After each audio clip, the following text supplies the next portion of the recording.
I got grandparents in heaven, and I've got a wife in heaven. I got my mother in heaven. Got friends in heaven. This gives me comfort. 1,000 years is a day, and days 1,000 years is because as they get up there, and they find out they're in heaven. Watch this. Time doesn't matter. So what's going to happen? While they're up there, before long, they're going to be feeling me tapping them on the back, saying, "I'm here," because to God, it's eternity. So I don't know how long it'll be down here in earth time, but in their time, it's right there. Oh, here's what I finished it up. All this information from the video and the PowerPoints makes absolute sense, but I still have a problem getting it from my head to my heart. I believe that when you explain the difference in old creation and young creation, which I can explain that to you, it helps expedite the process in my head and my heart alignment. The best way I can put all this together is the gap theory, and that's kind of what the video alluded to without speaking of it outright. And so, again, the gap theory is between, wow, I didn't realize he's my professor. He wrote something. I just have to see it. I'm glad you quoted the Jeremiah passage. Do you realize the implication of that passage? God is saying that He created the universe. In the Hebrew, sky and earth, or heavens and earth, means universe, and all that is in it with fixed laws of physics. And He is saying that His commandment to the people of Israel is even stronger than the fixed laws of physics. He is saying that His commitment to His people of Israel is even stronger than the fixed law of physics. So that the laws of physics change, as some of the young earth community claim, then it would mean God doesn't have much of a commitment to Israel. But really, this verse shuts the door on that. The laws of physics has not changed, and this means that the earth is old. Of course, here's what my professor says. He says, I believe God created the earth. See, there's an old earth theory and a new earth theory. And the only way I could get this in my head was the new earth theory is 6,000 years old. Okay? The old earth theory is where the dinosaurs. I've heard that too, David. In fact, we had a preacher one time at Fort Point, and his wife, I had never heard that before, but it's somewhere in Daniel about the recreation. I don't know where it is. Well, Genesis is recreation. But her reference was recreation years before you came down there, Linda. That's good. Yeah, but you're right. You're right, and it's. I don't know where it is, but that's how she explained. It was recreated. That's right. In the book of Genesis, in the first in the first chapter, in the first verse, when it says, "In the beginning, God created the heavens and the earth," that word there is for us to take something, take nothing, and make something. Okay, bring something from nothing. Now, to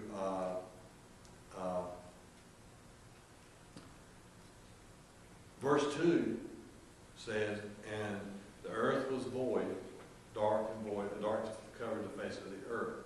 So that's the very. Let's see here. I'm gonna pull it up. All right. In the beginning, God prepared, formed, fashioned, and created the heavens and the earth. Stop. That's created. Then it says,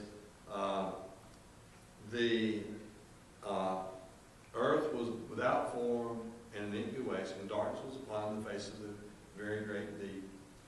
And the Spirit of God was moving or hovering or brooding over the face of the waters. This is speaking of darkness, is speaking of judgment. And with it being void and form, without form, is what happens when judgment is given. And so, it is believed that this is where Satan fell. He fell, brought the 1/3 angels with him. The earth itself, that could be where all the dinosaurs were at and all this stuff, because the dinosaurs were real. We can't deny it. Then, in Genesis 1:3, it says, "And God said, let there be light, and there was light." Now, the rest of the time, these words used are recreated. So, that would explain a lot of stuff. Old earth, Genesis chapter 1 and 1. New earth, or new creation, young creation, Genesis chapter 1, verse 3. Old creation, new creation. Or old creation and recreation. And even he told Adam, he said, I want you to replenish the earth. Replenish the earth. So that would explain a lot of stuff. If you look at all this Hebrew stuff mixed in here, and that would actually, it would just open up the doors to so many things, and so many things to understand, is that God created, Satan fell, he destroyed a bunch of stuff, because he's the God of this world, and then God recreated. Well, you know, like you say, it definitely was dinosaurs. Yeah. But they're not mentioned in the Bible in the book. Right. There's a few that are mentioned, like in the book of Job, the what do you call it? It's the sea monsters, but it's talking about that. But it's definitely there. You can't deny it. I mean, that's what we're driving on, fossil fuels. We're driving fossil fuels is what's making gas. We're driving dinosaurs. We're driving our cars on dinosaurs, and the other fossil fuels is like natural gas and stuff. Some of that's coming from plant life, and so it has been on the surface and compacted. So it's all heavy stuff. It's beyond our comprehension. It is. And so there's some people there's people that just sit around all day and think up stuff. Especially those guys that pay attention in there. They can give you some stories, I'm telling you. But again, I think you can get confused. yes, and so that's why. Confuse yourself if you think about it too hard.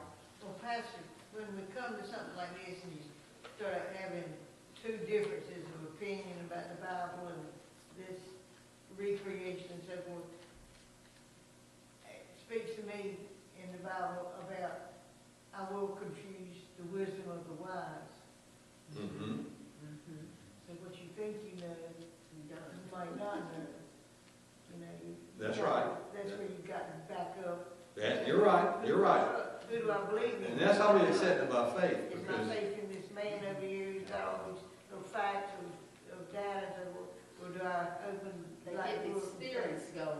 And they get these theories going, and wow, they get you all confused. oh, yeah. That's why you have to take it by faith. You have to take God. That's why I even started it with, without faith it's impossible to please God. Without faith it's impossible to know God.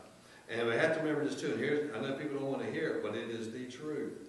And that is, the Bible is not the story of God. It's not the story of Satan. It's not the story of the animals.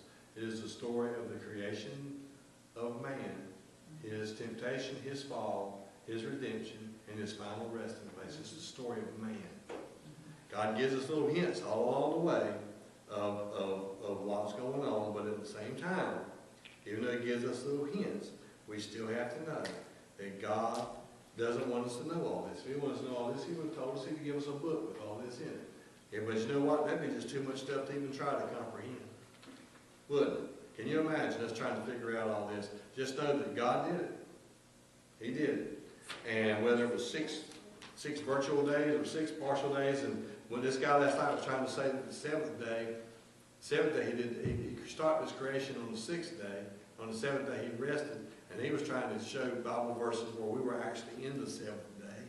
And I'm thinking, I'm tired. I've ridden about, let's see, 12 hours in the last 2 days. And I was riding in the back of the truck, and that thing, I felt like I was riding in the back of a 38 Chevrolet truck. And every now and then I'd throw my computer to the side, and I'd write, and I'd hit the wrong button, and it would go away, and I'd try to save it, because it was boop, boop, boop, and my brother was driving. See, I need to be driving.